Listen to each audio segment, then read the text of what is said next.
Good morning बच्चों, कैसे हो सब। उम्मीद करता हूँ सारे के सारे मेरे प्यारे बच्चे अच्छे होंगे। मेरे प्यारे बच्चों, आज मैं आपका दास सर क्लास 12th की फिजिक्स को लेकर के आगे बढ़ूंगा। जैसा कि आपको याद है कि क्लास 12th की लास्ट लेक्चर में हम लोगों ने कैपेसिटर के बारे में पढ़ना स्टार्ट किया था और कैपेसिटर के बहुत सारे बेसिक कॉन्सेप्ट को हम लोगों ने बहुत ही अच्छी तरीके से पढ़ा था। तो आज का जो आपका लेक्चर होगा बेटा आगे का ही होगा, कंटिन्यू करेंगे। तो आज का जो पहला टॉपिक होगा बेटा वो होगा आपका डाइलेक्ट्रिक स्ट्रेंथ। Dielectric strength. तो फिर ठीक है, डाइलेक्ट्रिक स्ट्रेंथ की बात करते हैं। तो लेकिन रुक जाते हैं, पहले देख लो, समझ लो कि डाइलेक्ट्रिक मटेरियल क्या करता था किसी कैपेसिटर में। तो अगर कोई हमारे पास कैपेसिटर होता था बेटा और इसके बीच में अगर हम लोग कोई डाइलेक्ट्रिक मटेरियल रखते थे, तो डाइलेक्ट्रिक मटेरियल के रखने की वजह से इसका जो कैपेसिटेंस है C, यानी कि चार्ज को होल्ड करने की capacity, capacity of holding charge, holding charge क्या करता था, इंक्रीज कर देता था। जब दो कंडक्टिंग प्लेट्स के बीच में डाइलेक्ट्रिक मटेरियल को रखते थे तो क्या करता था, कैपेसिटेंस को इंक्रीज कर देता था इस कैपेसिटर का। कैसे करता था, कैसे करता था बेटा? तो हमने पढ़ा था क्या कि ये जो प्लेट्स होते हैं ये एक क्या इलेक्ट्रिक फील्ड सेटअप करता है इधर की तरफ E, और ये जो डाइलेक्ट्रिक मटेरियल है वो भी अपना एक इलेक्ट्रिक फील्ड सेटअप करता है E डैश। तो रिजल्टेंट इलेक्ट्रिक फील्ड क्या हो जाता है, कम हो जाता है। रिजल्टेंट इलेक्ट्रिक फील्ड इन दोनों प्लेट्स के बीच में कम हो जाता है, जिसकी वजह से क्या हो जाता है, कैपेसिटेंस आपका इंक्रीज कर देता है। इसके बारे में मैंने डिस्कस किया था आपके लास्ट क्लासेस के। लास्ट का क्लास आप लोग क्या करना, जरूर देख लेना। तो आओ मैं बताता हूं कि डाइलेक्ट्रिक स्ट्रेंथ क्या होता है। तो बेटा मैंने जब डाइलेक्ट्रिक स्ट्रेंथ, डाइलेक्ट्रिक मटेरियल को आपको एक्सप्लेन कर रहा था तो उस समय मैंने बताया था कि अगर कोई डाइलेक्ट्रिक मटेरियल आपके पास है तो उसके पास एटम्स होते हैं, ये छोटे छोटे एटम्स होते हैं। तो किसी भी दो एटम्स को अगर ले लेते हैं हम लोग बेटा, किसी भी दो एटम्स को ले लेते हैं, तो मैंने कुछ इस तरीके से आपको बताया था कि इसके चारों तरफ इलेक्ट्रॉन रिवॉल्व करता है। ये दो एटम है जिनके पास न्यूक्लियस के पास पॉजिटिव चार्जेस है ना। तो जैसे ही इसके पास हमने क्या एक्सटर्नल इलेक्ट्रिक फील्ड लगाया, यानी कि यहां पर पॉजिटिव प्लेट यहां नेगेटिव प्लेट के बीच में इलेक्ट्रिक फील्ड लाइंस, यानी कि इस डाइलेक्ट्रिक मटेरियल को जब एक्सटर्नल इलेक्ट्रिक फील्ड के अंदर रखें तो ये वाला जो पॉजिटिव चार्ज था वो क्या हो रहा था, इस नेगेटिव प्लेट से अट्रैक्ट हो रहा था और दोनों चार्ज, दोनों पॉजिटिव चार्ज क्या हो रहे थे, एक तरफ सेपरेट हो जा रहे थे, उधर की तरफ नेगेटिव चार्ज सेपरेट हो जा रहा था। इसका मतलब न्यूक्लियस इधर की तरफ शिफ्ट हो जा रहा था और इलेक्ट्रॉन इधर की तरफ शिफ्ट हो जाते। इसका मतलब ये नहीं हुआ बेटा कि जो एटम जिसके पास पॉजिटिव चार्ज है उसके चारों तरफ इलेक्ट्रॉन्स जो रिवॉल्व कर रहे हैं ये अलग हो गए, नहीं बेटा, वो अलग नहीं हुए थे। केवल और केवल इनके बीच में एक पोलराइजेशन क्रिएट हो गया था। न्यूक्लियस इधर की तरफ शिफ्ट हो गया था, इलेक्ट्रॉन सारे इधर की तरफ शिफ्ट हो गए थे, केवल इतना हुआ था। ये दोनों अपने ऑर्बिट को छोड़े नहीं थे, है ना। तो डाइलेक्ट्रिक स्ट्रेंथ का मतलब क्या है, ये स्थिति कब आ रही है, ये स्थिति यानी कि पॉजिटिव चार्ज एक तरफ शिफ्ट हो जा रहा है और इलेक्ट्रॉन्स एक तरफ शिफ्ट हो जा रहे हैं, ये पोजीशन कब आ रहा है, ये पोजीशन तब आ रहा है जब हम लोग इलेक्ट्रिक फील्ड लगा रहे हैं, यानी कि दोनों प्लेट्स के बीच में क्या दे रहे हैं, ईएमएफ को प्रोवाइड कर रहे हैं, वोल्टेज को प्रोवाइड कर रहे हैं। तभी तो हो रहा था, तभी तो हो रहा था बेटा। ध्यान से देखो, ध्यान से देखना।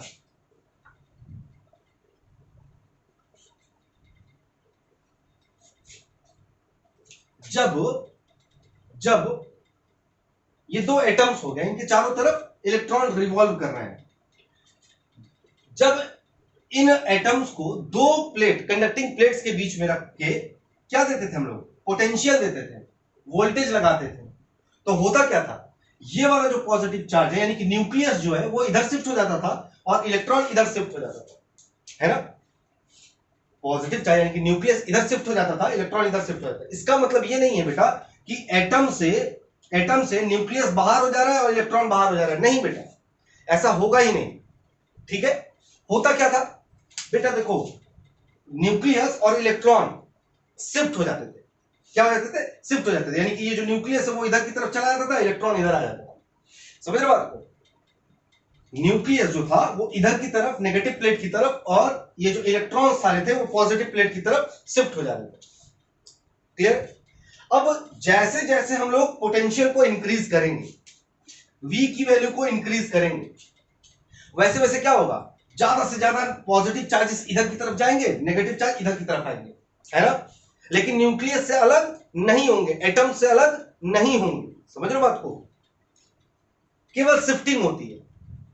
फॉर एग्जाम्पल अगर मैं इस मार्कर को लेकर कैसे खींचता हूं, तो क्या ये मार्कर दोनों तरफ से निकल करके इधर इधर आ गया, नहीं ना। क्या हुआ, थोड़ा सा ये लेंथ में इंक्रीज कर गया, ऐसे एक्सटेंशन आ गया इसके बीच में। वही कहानी यहां पर भी होती है, जैसे हम लोग पोटेंशियल देते हैं तुरंत न्यूक्लियस इधर की तरफ शिफ्ट होता है और इलेक्ट्रॉन सारे इधर की तरफ शिफ्ट होता है। इस शिफ्टिंग की वजह से न्यूक्लियस और इलेक्ट्रॉन के बीच में एक टेंशन क्रिएट होता है, तनाव आता है, खिंचाव आता है, ठीक है। अब जैसे जैसे इस वो V को बढ़ाते हैं, ये खिंचाव ज्यादा होने लगता है, क्या हो जाता है, इंक्रीज करने लगता है, ये टेंशन ज्यादा होने लगता है। जितना ज्यादा फोर्स लगाओगे उतना ज्यादा ये इंक्रीज होगा, है ना। अच्छा, जैसे ये मार्कर को खींचा नहीं टूटा, और खींचा नहीं टूटा, बहुत ज्यादा फोर्स लगा देंगे तो क्या होगा, ये बीच से टूट जाएगा, है ना। यही होता है बेटा, जैसे जैसे V को इंक्रीज करने लगते हैं, इनकी शिफ्टिंग तो होती है, इनके बीच में टेंशन तो क्रिएट होता है, बहुत ज्यादा होता है, लेकिन V के बढ़ाने से ये खिंचाव ऐसा नहीं कि हमेशा बढ़ता रहेगा ना। एक समय ऐसा आएगा कि न्यूक्लियस से इलेक्ट्रॉन क्या हो जाएगा, अलग हो जाएगा, मतलब एटम से इलेक्ट्रॉन क्या हो जाएगा, अलग हो जाएगा। तो डाइलेक्ट्रिक स्ट्रेंथ का मतलब होता है बेटा वो maximum potential, that maximum potential over which the positive and negative charges are stable. क्या होते हैं, खिंचाव तो होता है, लेकिन क्या होता है, इलेक्ट्रॉन्स ऑर्बिट को नहीं छोड़ता है, यानी कि that maximum potential of dielectric material over which the electron does not leave their orbit, है ना, उसी को हम लोग कहते हैं बेटा डाइलेक्ट्रिक स्ट्रेंथ। अच्छा, एक बार अगर ये इलेक्ट्रॉन अपने ऑर्बिट से निकल गया तो क्या होगा। फॉर एग्जांपल बेटा यहां पर देखो, ये न्यूक्लियस, ये इलेक्ट्रॉन, ठीक। अब ये हो गया आपका नेगेटिव प्लेट्स और ये हो गया आपका पॉजिटिव प्लेट्स।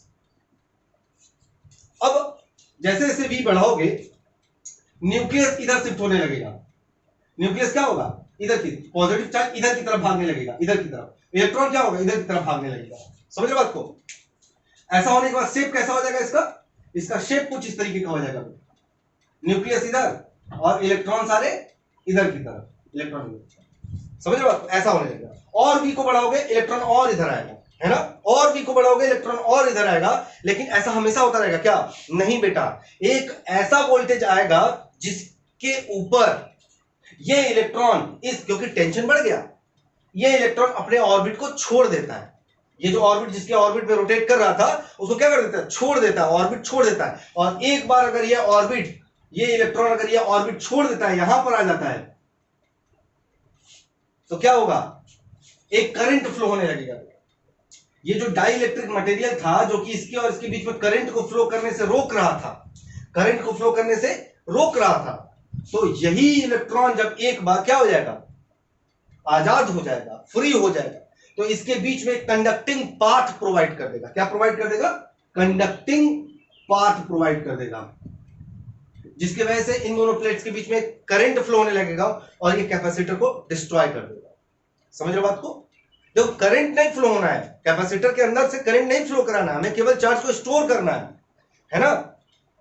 तो this is all about dielectric strength. क्या होता है डाइलेक्ट्रिक स्ट्रेंथ, अगर कोई आपसे पूछता है व्हाट इज डाइलेक्ट्रिक स्ट्रेंथ, तो आप क्या कहोगे, आप कहोगे कि whenever a dielectric material is placed between conducting plates and V potential is given to the dielectric material or given to the plates, then what happen, there occurs shifting of positive and negative charge। वहां पर positive और negative charge का क्या हो जाता है, shifting होता है। As we increase the potential, जैसे जैसे हम लोग वोल्टेज को बढ़ाते हैं, these extension take more place, और ज्यादा एक्सटेंशन होता है ना। At a certain voltage, at a certain voltage, at a certain maximum voltage, एक सर्टेन मैक्सिमम वोल्टेज पर क्या हो जाता है, the electrons get free from their orbit. क्या हो जाता है, अपने ऑर्बिट से फ्री हो जाता है electron, and they provide a conducting path between the plate. और वो क्या कर देता है, प्लेट्स के बीच में कंडक्टिंग पाथ प्रोवाइड कर देता है। ठीक है, so what is dielectric strength, the maximum potential over which the electron does not leave their orbit. The maximum potential over which the electron of dielectric material का electron does not leave their orbit, that is called dielectric strength. इसको हम लोग कहते हैं dielectric strength. समझ में आया बात बेटा?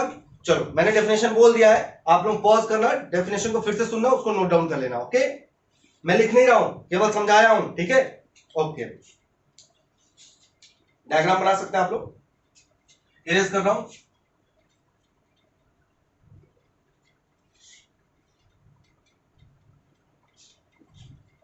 अभी हम लोग पढ़ेंगे बेटा ब्रेकडाउन वोल्टेज क्या होता है. Breakdown voltage,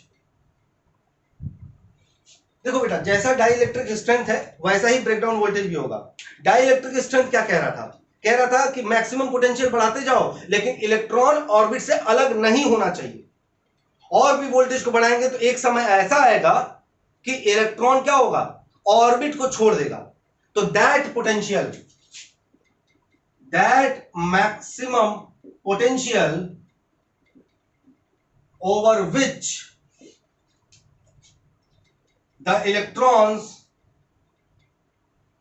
of dielectric material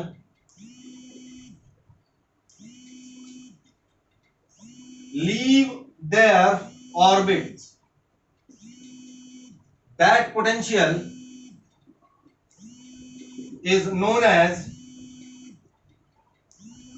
what beta? Breakdown potential, breakdown voltage. okay, तो बेटा डाई इलेक्ट्रिक, जो डाई इलेक्ट्रिक आपका स्ट्रेंथ होता था वो क्या होता था? The dielectric strength was what? The dielectric strength was the maximum potential over which the electron does not leave their orbit. और what is the dielectric breakdown voltage? The maximum potential over which the electron leave their orbit. Okay, क्या होता था? जब dielectric material को दो plates के बीच में रखते थे और पोटेंशियल को देते थे तो इलेक्ट्रॉन और न्यूक्लियस के बीच में खिंचाव आता था, शिफ्ट करते थे दोनों इधर. और पोटेंशियल को बढ़ाएंगे तो और शिफ्टिंग होगी, लेकिन मैक्सिमम उसका एक लिमिट है. ऐसा नहीं है कि V को बढ़ाते चले जाएंगे तो चार्ज आपका बढ़ता चला जाएगा, ऐसा तो है ही. Q directly proportional to V पढ़ा है ना हम लोगों ने. हम लोग वोल्टेज क्यों बढ़ाते हैं? ताकि चार्ज ज्यादा स्टोर कर पाए. V क्यों बढ़ाते हैं? ताकि चार्ज ज्यादा स्टोर कर पाए. लेकिन हम लोग V को इनफाइनाइटली नहीं बढ़ा सकते. ऐसा नहीं है कि V को बढ़ाते चले जाओ ना, ऐसा नहीं है. ऐसा करने से क्या हो जाएगा? डाई इलेक्ट्रिक मटेरियल आपका खराब हो जाएगा, और एक बार खराब हो जाएगा तो आपका कैपेसिटर भी खराब हो जाएगा. ओके बेटा, so there is the limitation to increase potential. ऐसा नहीं है कि V को बढ़ाते चले जाओ तो कैपेसिटर का चार्ज स्टोरिंग कैपेसिटी बढ़ाते चले जाओ, नहीं बेटा. There is the certain limits. Okay, तो नोट डाउन कीजिए, आगे बढ़ते हैं.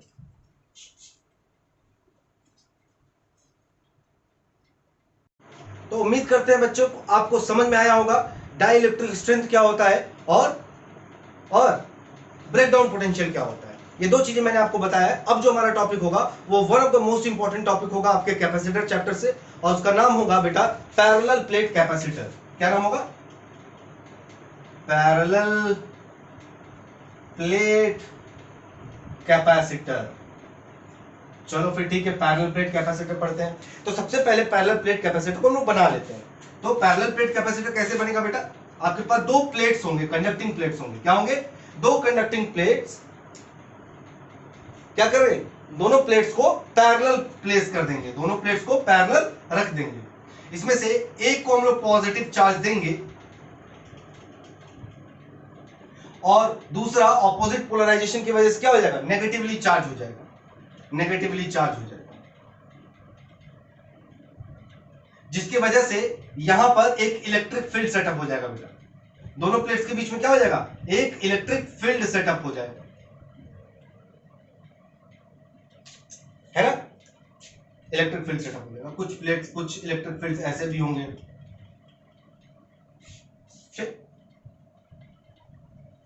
ऐसा बना.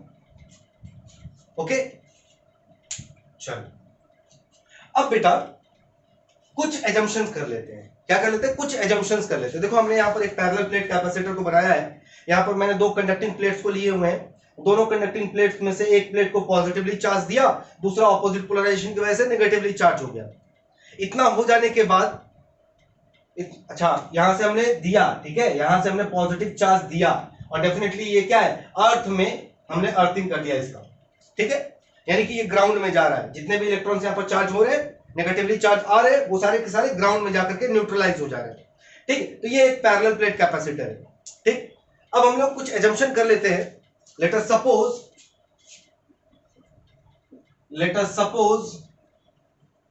we have two conducting plates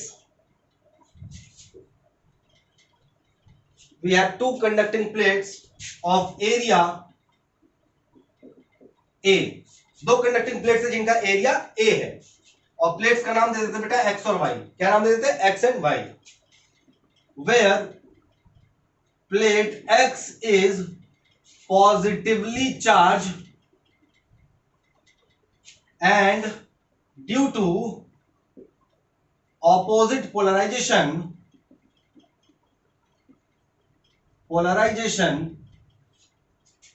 Y plate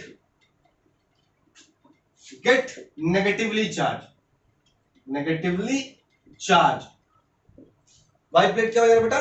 negatively charge हो जाएगा। इतना समझ में आया? The distance between the plate B D, चलो दोनों प्लेट के बीच का डिस्टेंस क्या सपोज कर लिया? D सपोज कर लिया। ओके बेटा, ये था मेरा एजम्पशन। तो पैरेलल प्लेट कैपेसिटर बना कैसे? पैरेलल प्लेट कैपेसिटर कैसे बना? दो कंडक्टिंग प्लेट्स लिया, इनके बीच में आप कोई भी डाइलेक्ट्रिक मटेरियल रख सकते हो, है ना, या फिर आप खाली भी रख सकते हो, एयर भी रख सकते हो, लेकिन हमने यहां पर क्या सपोज कर लिया कि कोई भी डाइलेक्ट्रिक मटेरियल हमने यहां पर रख दिया, इसके बीच में कोई भी डाइलेक्ट्रिक मटेरियल प्लेस कर दिया। ओके, यहां तक समझ में आई बात? करना क्या है, हमें इस पैरेलल प्लेट कैपेसिटर का C निकालना है, कैपेसिटेंस निकालना है। क्या निकालना है? कैपेसिटेंस निकालना है। कैसे निकालते हैं, ध्यान से देखना है। चलो सबसे पहले हम लोग क्या करते हैं बेटा, सबसे पहला काम होगा फ्रॉम गॉसेस लॉ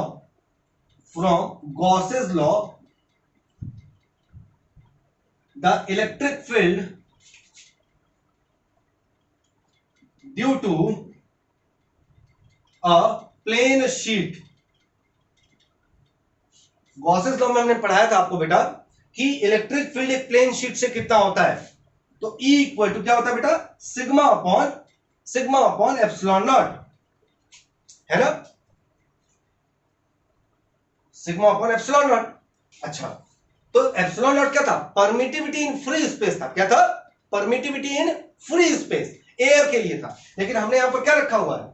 एक डाइलेक्ट्रिक मटेरियल रखा हुआ है जिसका डाइलेक्ट्रिक कांस्टेंट K है, तो यहां पर मैंने K रख दिया। तो अब इस मीडियम के अंदर, इसके अंदर जो मीडियम रखा हुआ मैंने, जो मटेरियल रखा हुआ है, उसकी परमिटिविटी कितनी हो गई? K epsilon not. ठीक है भाई, परमिटिविटी लेते हैं ना, अगर एयर रखा होता तो एप्सिलॉन नॉट लेते हैं, लेकिन यहां पर एयर नहीं रखे हैं, कोई मटेरियल रखा हुआ है इसके अंदर, है ना, इसलिए यहां पर K एप्सिलॉन नॉट रखा हुआ है। ठीक है, हमें पता है सिग्मा क्या है? Sigma is charge density. यहां लिख देते हैं where sigma is charge density, where sigma is charge density. Okay बेटा, अब यहां पर हम लोग चलते हैं यहां, तो सिंस सिग्मा इक्वल टू क्या होता है? Q upon A, sigma equal to Q upon A, तो ऊपर रख देते हैं यहां पर इक्वेशन नंबर 1 बना करके, इक्वेशन नंबर A में सिग्मा की वैल्यू रख दो, तो E की वैल्यू कितनी हो जाएगी? Q upon Ka epsilon naught, E equal to Q upon Ka epsilon naught हो जाएगा। ओके ओके बेटा, अब आगे बढ़ते हैं।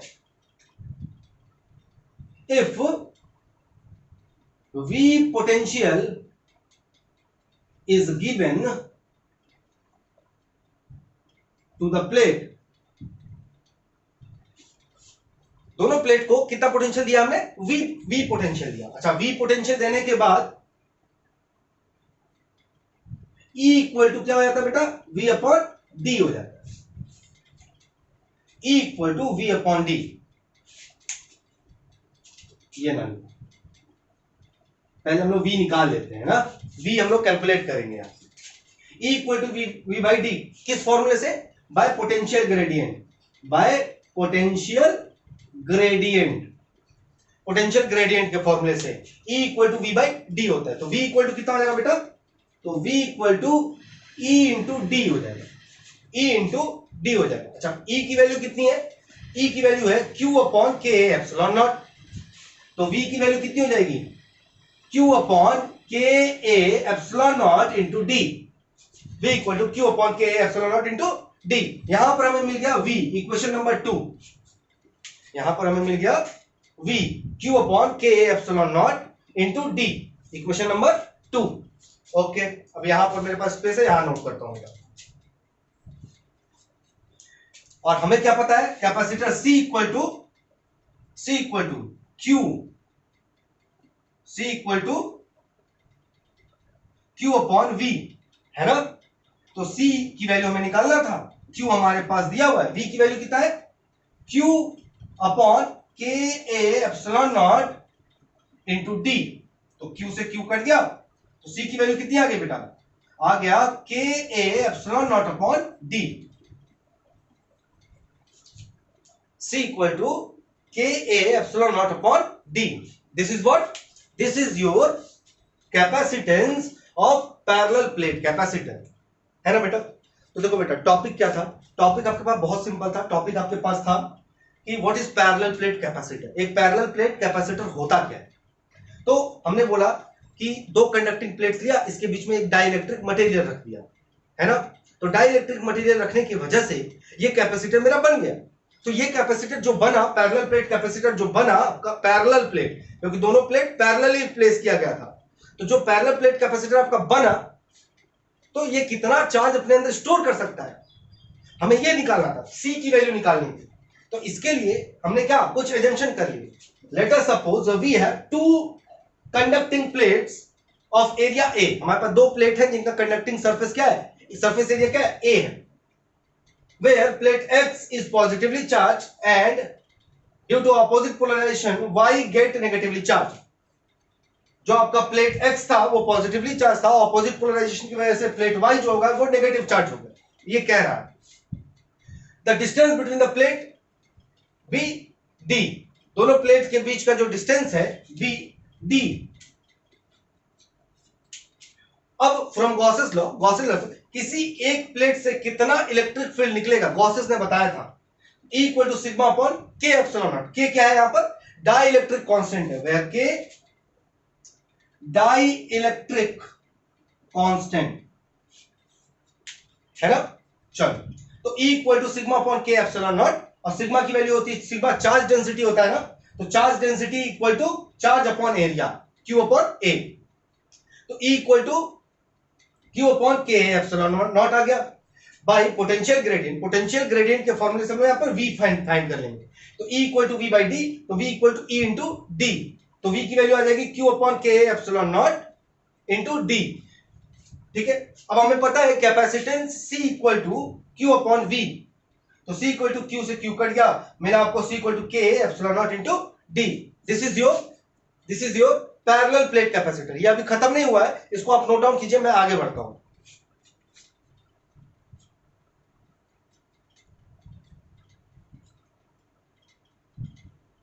चलो बेटा, उम्मीद करता हूं आपने नोट डाउन किया होगा। मैं इसको इरेज कर रहा हूं, बाकी सब रहने देते हैं, थोड़ा सा मुझे स्पेस चाहिए होगा।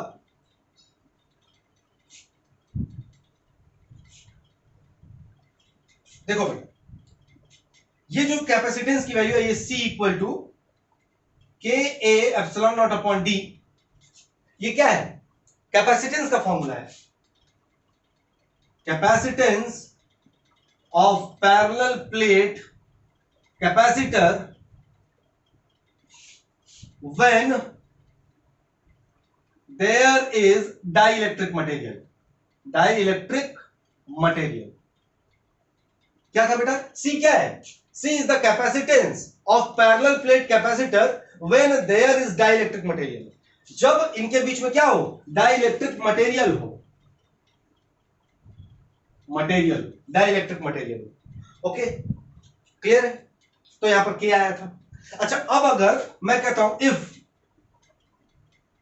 देयर इज फ्री स्पेस और एयर, अगर इन दोनों के बीच में फ्री स्पेस हो, एयर हो, देन कैपेसिटेंस क्या हो जाएगा बेटा? कैपेसिटेंस क्या हो जाएगा? सी की वैल्यू क्या हो जाएगी, ये के खत्म हो जाएगा ना बेटा, के की वैल्यू क्या हो जाएगी, देन कैपेसिटेंस के की वैल्यू 1 हो जाती है, एयर के लिए के कितना 1, तो C equal to A epsilon naught upon D, यही बचेगा। और यहां पर सी नहीं बेटा, सी नॉट कर लेते हैं, क्या कर लेते हैं, सी नॉट कर लेते हैं, क्योंकि ये कैपेसिटेंस जब फ्री स्पेस हो गया, पहले दोनों प्लेट के बीच में मटेरियल रखा, तो मटेरियल रखने से कैपेसिटेंस की वैल्यू हो गई के A epsilon naught upon D, फिर क्या किया, मटेरियल को हटा दिया तो के की वैल्यू तो 1 हो जाएगी ना, एयर के लिए के की वैल्यू 1 होती है, तो बचा आपका capacitance in free space, capacitance of parallel plate capacitor when there is free space, दोनों प्लेट के बीच में फ्री स्पेस हो, तो C naught equal to A epsilon naught upon D हो जाएगा।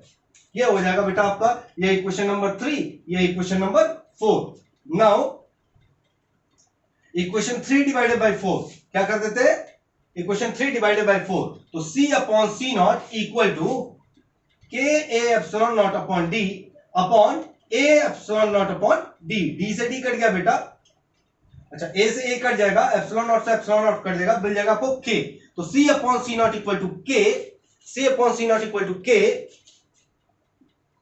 यहां से आपको डाइलेक्ट्रिक कांस्टेंट का डेफिनेशन भी मिल जाएगा, डाइलेक्ट्रिक कांस्टेंट के तो डाइलेक्ट्रिक कांस्टेंट था ना, उसी का डेफिनेशन बना है बेटा। व्हाट इज के, के इज द रेशियो ऑफ, के क्या है, रेशियो है किसका, capacitance of a parallel plate capacitor when dielectric material was there and to the, C क्या है बेटा, जब पैरेलल प्लेट कैपेसिटर के बीच में डाइलेक्ट्रिक मटेरियल था तब, और सी नॉट क्या है, जब उनके बीच में एयर स्पेस यानी कि डाइलेक्ट्रिक मटेरियल नहीं है तब का, दोनों का रेशियो है के आपका। Is it clear, note down कीजिए, आगे बढ़ते हैं।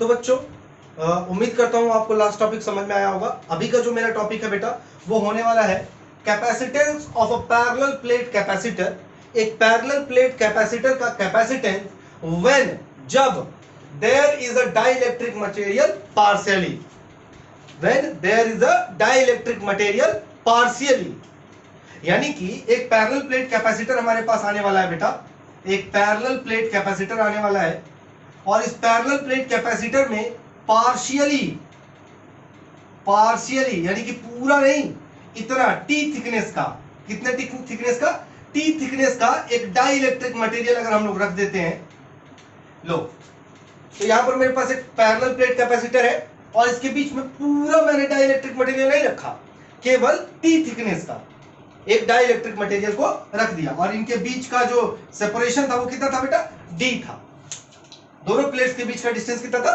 डी था।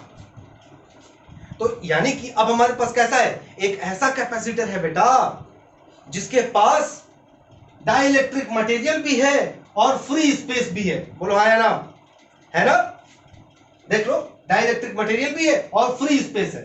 अब तक हम लोगों ने पढ़ा था कि किसी भी पैरेलल प्लेट कैपेसिटर का कैपेसिटेंस जब उसके बीच में पूरा डाइलेक्ट्रिक मटेरियल हो, है ना, क्या पढ़ा था हम लोगों ने, के A epsilon naught upon D, ये पढ़ा था। अच्छा फिर हम लोगों ने पढ़ा सी नॉट, सी नॉट में क्या पढ़ा था हम लोगों ने, जब इसके बीच में एयर हो यानी कि हो ए एप्सिलॉन नॉट अपॉन डी, केवल एयर होता था तो कैपेसिटेंस का फॉर्मूला ये आता था। लेकिन अब तो दोनों है, यहां पर डाइलेक्ट्रिक मटेरियल भी है और फ्री स्पेस भी है, तब पूछ रहा है कि ये सी कितना होगा, उस वक्त ये सी कितना होगा ये कैलकुलेट करना है। तो बेटा सी का बहुत बेसिक फॉर्मूला है क्यू अपॉन वी, ये वी पता होना चाहिए, क्या पता होना चाहिए, वी पोटेंशियल पता होना चाहिए। सबसे पहला काम हम लोग क्या करेंगे, पोटेंशियल निकालेंगे, ठीक है। चलो और कुछ एजम्पशन कर लेते हैं, जल्दी जल्दी कुछ एजम्पशंस कर लेते हैं। तो late us suppose there is a parallel plate capacitor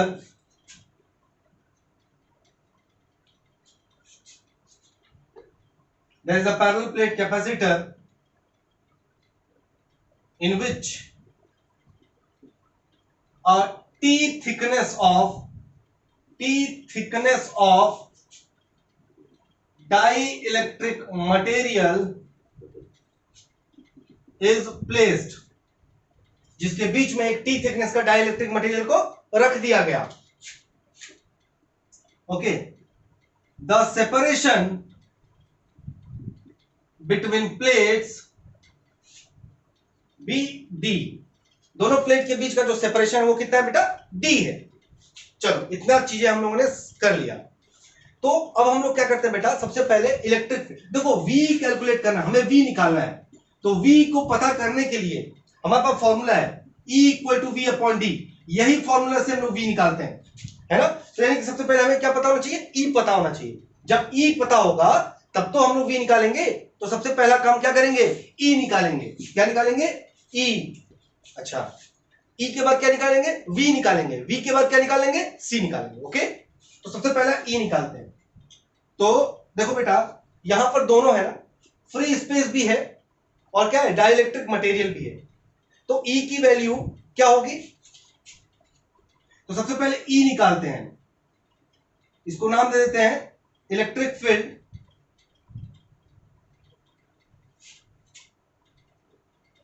of plate when there is dielectric material. जब डाइलेक्ट्रिक मटेरियल हो तो E की वैल्यू क्या हो जाएगी, E equal to sigma upon epsilon naught, यही ना बेटा, यही तो गॉसेस में पढ़े थे हम लोग। E equal to sigma upon epsilon naught, sigma की वैल्यू क्या थी, Q upon A epsilon naught. अच्छा, डाइलेक्ट्रिक मटेरियल है ना, तो यहां पर K लगा देंगे। तो E equal to Q upon K epsilon naught, ये हो गया E, इक्वेशन नंबर 1। अच्छा, electric field of plate when there is no dielectric material। अच्छा, इलेक्ट्रिक फील्ड क्या होगा, जब उसके पास कोई भी डाइलेक्ट्रिक मटेरियल नहीं होगा। तो हाँ, तो आपके पास E की वैल्यू आएगी E equal to Q upon A epsilon naught, equation number 2। जब डाइलेक्ट्रिक मटेरियल होगा तो K आ जाएगा, जब डाइलेक्ट्रिक मटेरियल नहीं होगा तो K नहीं आएगा, तो Q upon A epsilon not. Okay, E पता चल गया, तो अब हम लोग V निकालेंगे। अब हमारा काम क्या है बेटा, V निकालना।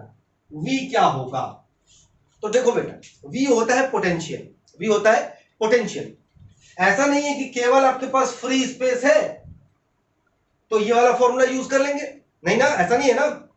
और ऐसा भी नहीं है कि पूरे में डाइलेक्ट्रिक मटेरियल रखा है कि ये वाला फॉर्मूला यूज कर लेंगे, है ना। देखो, V इक्वल टू होता है, E इक्वल टू होता है बेटा V by D, E equal to होता है V बाई डी। अच्छा, तो V इक्वल टू क्या हो जाएगा, E into D, E equal to V by D, तो V equal to E into D, ये हो जाएगा। चलो,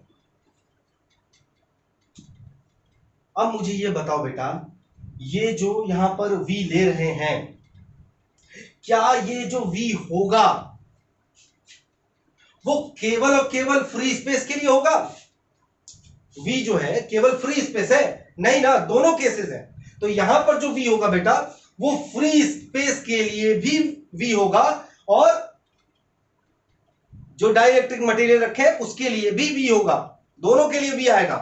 तो यहां पर V की वैल्यू क्या हो जाएगी बेटा, E इंटू E क्या है, E है ये वाला। कब, जब डाइलेक्ट्रिक मटेरियल रखा हुआ था। तो डाइलेक्ट्रिक मटेरियल कितने डिस्टेंस में रखा हुआ था, T डिस्टेंस में ना, यानी कि D माइनस टी, क्या रखेंगे, D माइनस टी। डिस्टेंस क्या होगा, D minus T, E into D minus T. अच्छा, प्लस प्लस ऐड करेंगे क्या, E not, E not free space के लिए, E नॉट इंटू कितना स्पेस है,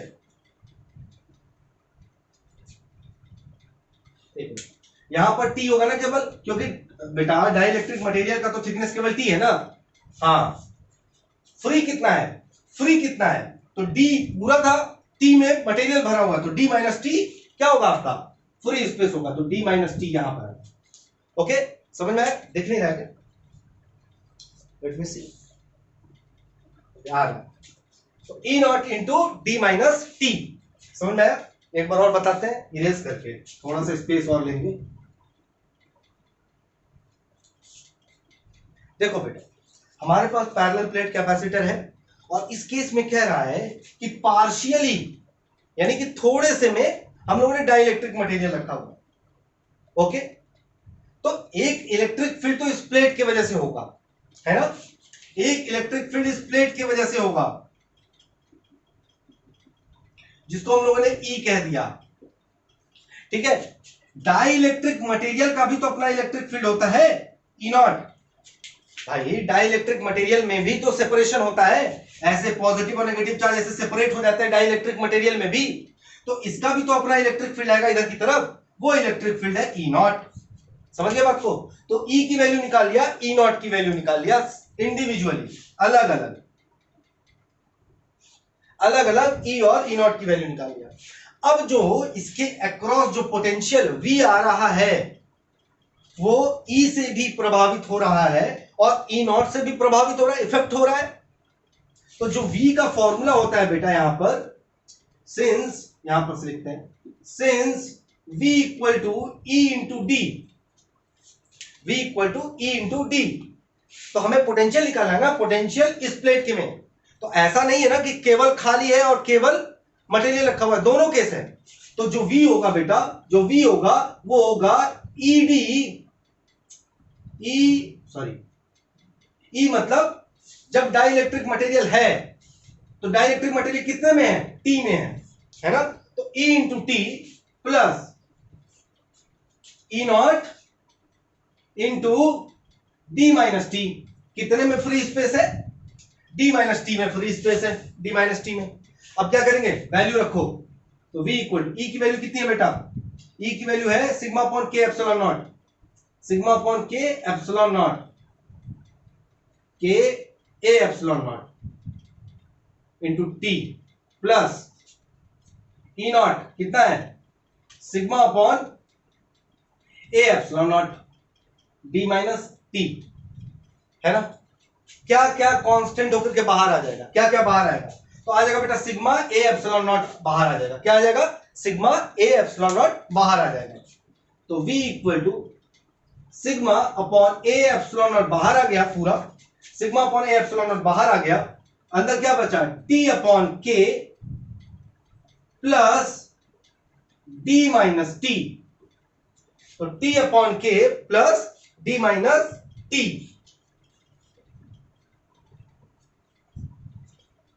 ओके, यहां तक नोट डाउन कीजिए बेटा।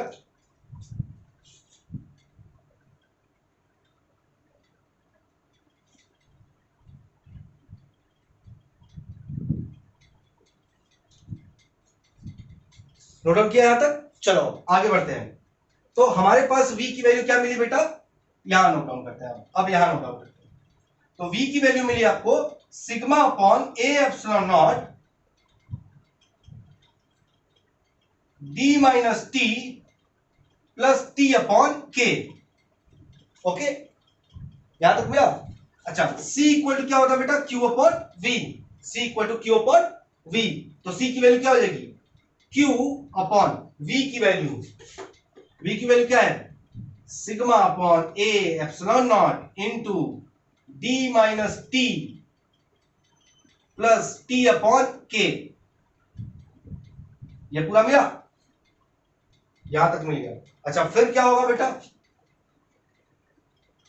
फिर क्या होगा, अब क्या होगा, ये C equal to A epsilon naught ऊपर चला जाएगा, तो Q A epsilon naught upon sigma D minus T plus T upon K. Q A epsilon naught sigma, sigma तो यही रह जाएगा, बाकी सब ऊपर चला जाएगा, है ना, नीचे वाला ये ऊपर चला जाएगा। तो आपको मिलेगा C equal to Q A epsilon naught sigma D minus T plus के।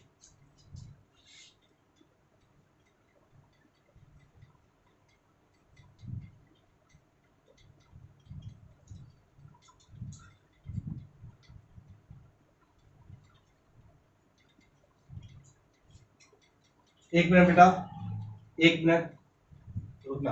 तो सिग्मा की जगह पे बेटा यहाँ पर सिग्मा नहीं था ना, यहाँ पर क्यू था, मैंने सिग्मा ले लिया, तो यहाँ पर क्यू रखेंगे, यहां पर भी क्यू रखेंगे, हर एक जगह पे Q होगा बेटा, यहां पर भी Q आएगा और यहां पर भी आपका Q आएगा, यहां पर भी Q और यहां पर Q लेकर के ये Q और ये Q कैंसल आउट हो जाएगा और यहां पर कुछ नहीं बचेगा, ये बचेगा C equal to A epsilon naught upon D minus T plus D minus T plus T upon K।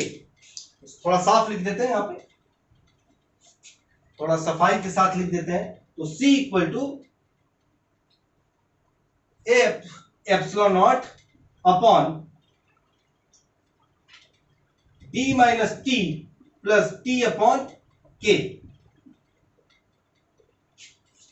ये हो गया आपके पास बेटा कैपेसिटेंस किसका, एक पैरेलल प्लेट कैपेसिटर का, एक पैरेलल प्लेट कैपेसिटर का।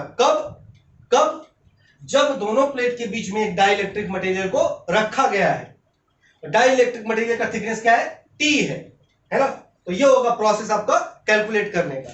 जल्दी से नोट डाउन कीजिए, आगे बढ़ा जाए।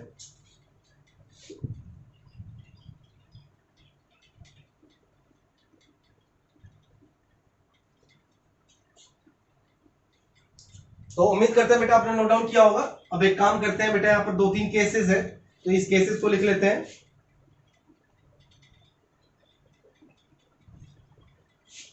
केस, तो इसके बाद केस नंबर 1, केस नंबर 1। तो पहला केस कह रहा है बेटा, पहला केस कह रहा है आपको कि अगर पूरे के पूरे पैरेलल प्लेट कैपेसिटर में T थिकनेस का रखे थे ना डाइलेक्ट्रिक मटेरियल, अभी T थिकनेस का ना रख करके D थिकनेस का dielectric material, if the parallel plate capacitor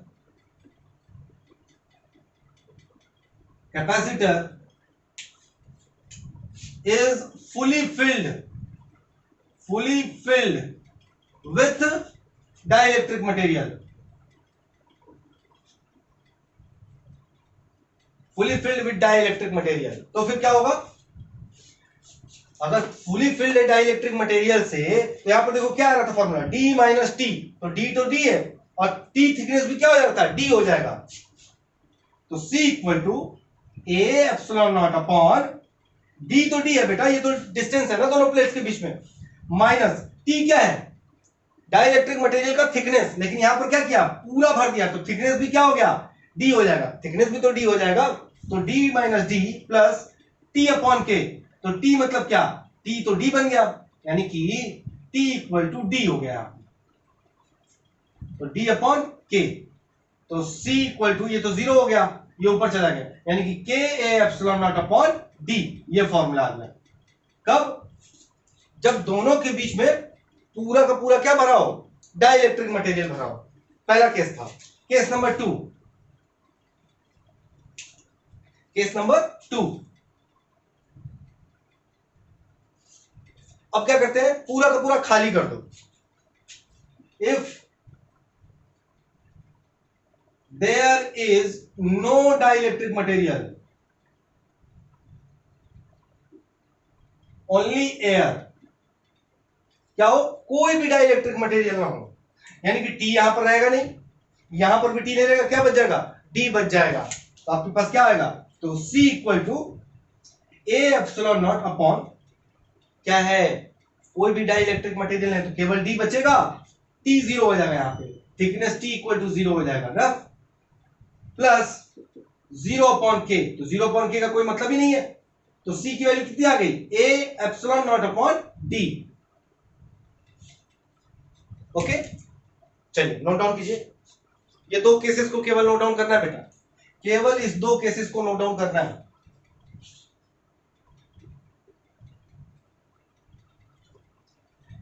okay बेटा, उम्मीद करते हैं आपको आज के टॉपिक समझ में आया होगा। सबसे पहले मैंने आज आपको बताया कि what is dielectric strength and what is breakdown potential. इन दो टॉपिक को बताने के बाद बेटा मेरा जो आज का पहला कॉन्सेप्ट था वो क्या था, पैरेलल प्लेट कैपेसिटर क्या होता है।